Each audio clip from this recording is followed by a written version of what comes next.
Welcome back, everybody. Who would have thought last semester that again we wouldn't see you in the Oak Cafe in the spring? I'm sorry we're going to miss you, but I'm glad that we can still communicate. I'm glad that we can still think about and talk about food. And since it's January and we love living here in California where we can grow so many things, I'm in my backyard garden looking at the lettuces and thinking about a beautiful salad. So today we're going to talk about salads. I'm going to go ahead and cut some wonderful greens from the garden here, and I've also got a nice little acorn squash. So we're going to do a nice hearty lunch salad for today. I'm going to start by cutting some of our lovely greens, and we'll take these into the house and we're going to use these for a beautiful salad. All right, I'll see you in a few minutes.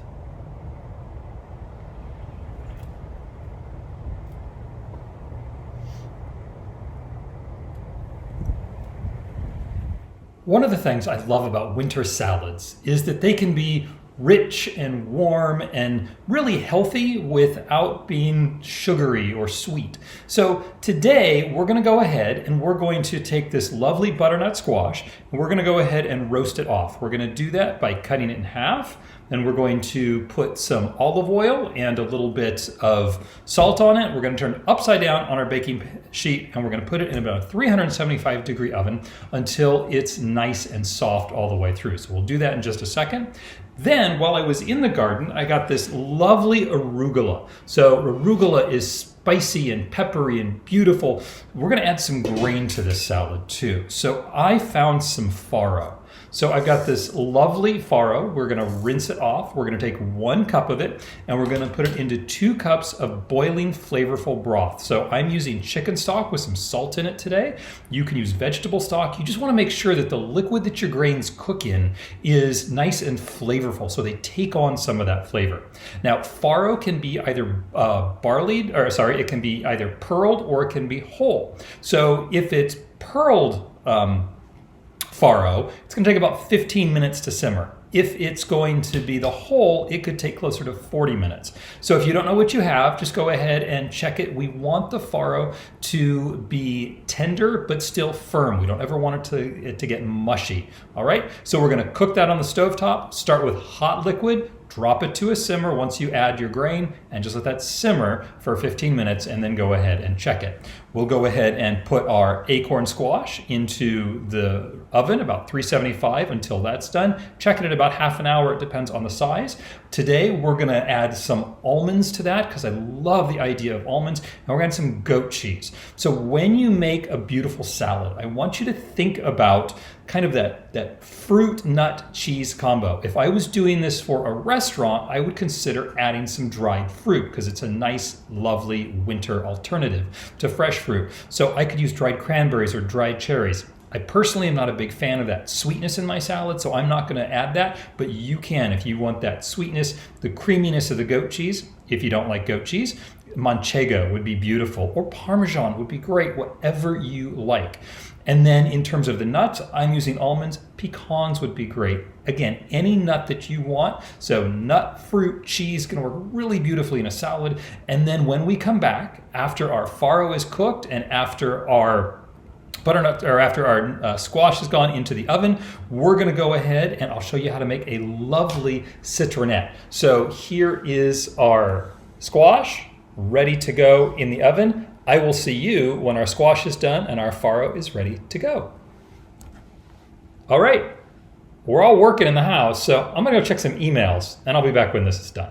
It's been about 40 minutes and my squash is completely roasted. I've let it cool for a few minutes, and after it cooled, it was very easy to go ahead and peel some of that outside skin off that's very tough that we don't want to eat. And then I just sliced it so that I've got some nice bite-sized pieces to put into my salad. The farro took about 20 minutes to cook. I then strained it because it had just a little bit of additional liquid that we didn't need, and I put it onto a flat pan so that it could cool evenly. It's still going to be warm, but it's not going to be burning hot when we go ahead and make the salad. We want to see the nice warmth of the squash, the warmth of the farro, with the coolness of the dressing and the goat cheese and this beautiful arugula. So the last step here is we're going to go ahead and make our citronette. So basically a vinaigrette, but we're using citrus juice instead of vinegar. The classic ratio is going to be 3 to 1. So 3 parts oil, 1 part vinegar or lemon juice. So I have these lovely Meyer lemons that I've got off my tree outside. So we're going to start by just go ahead and squeezing our lemon and see exactly how much lemon juice we get here. The more lemon juice we get, the more oil we're going to add to ensure that we have a nice ratio. Okay, I am doing this over a nice little strainer so that I capture my seeds and I don't have to worry about seeds going into my salad dressing. There we go. So let's see what we end up with. All right, so we've got about a ½ an ounce. So we're gonna go ahead and we're gonna put 3 ounces of olive oil in. Now, Ina Garten shows us that we can do all this in our measuring cup. That's great. I'm gonna go ahead and I'm gonna do it in a mason jar because I like to be able to shake this and get this nice and emulsified if I can. So I'm gonna add some other ingredients. I'm adding a tablespoon of minced shallots. If you don't have shallots, you can use onion. We're going to use some nice fresh herbs. I have some lovely dill that I had in the refrigerator, so about a tablespoon of the dill. And I really like mustard in my vinaigrette, so I'm going to add about a teaspoon of Dijon mustard. There we go. Stuck to the side a little bit. I can tell I'm at the end of my container. And then we'll add our lemon juice. Garlic is lovely, so we're going to add some garlic. I like to add garlic to things like this by taking a microplane zester and just zesting that little bit of garlic. In this case, we're going to use about ½ a clove because I don't have a tremendous volume that I'm making here. Okay, go ahead and all that gets into our salad dressing. And then we're going to use about about 1½ ounces because I used about ½ an ounce of lemon juice, and use a really lovely, good California or good olive oil. We want something with some flavor. Okay, so we're gonna add that to our dressing. And we're going to go ahead and shake this up, and this is going to be a beautiful salad dressing. Okay? Look at that, lovely citronette. Okay, so we're going to go ahead and finish this off. We've got our arugula here. We're going to add a little bit of our farro. So I'm making salad for me. This is salad for 1 for lunch. So we're going to add probably about ½ a cup of farro to this. You can add more or less if you like. We're going to add a little bit of our lovely squash to this.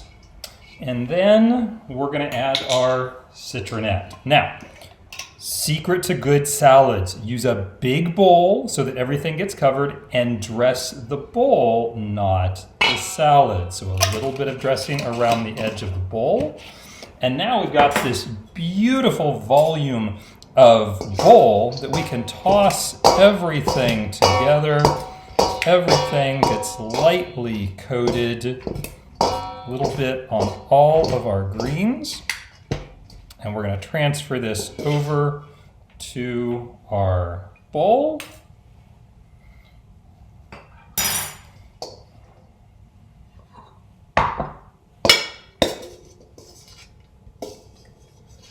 Making sure we get some of that farro, some of those lovely squash pieces on the very top. Top that off with some nice almonds. And like I said, I really love the goat cheese. So we're going to do just little bits of this nice fresh chev on top. And there we have a lovely salad.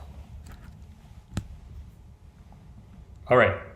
I hope that you enjoyed. Again, go ahead and add some dried cranberries or dried cherries if you want to, but have fun with it. Your takeaway today, 3-to-1. Dressings are super easy no matter what you put in your salad. Have a great week. Stay healthy and have fun.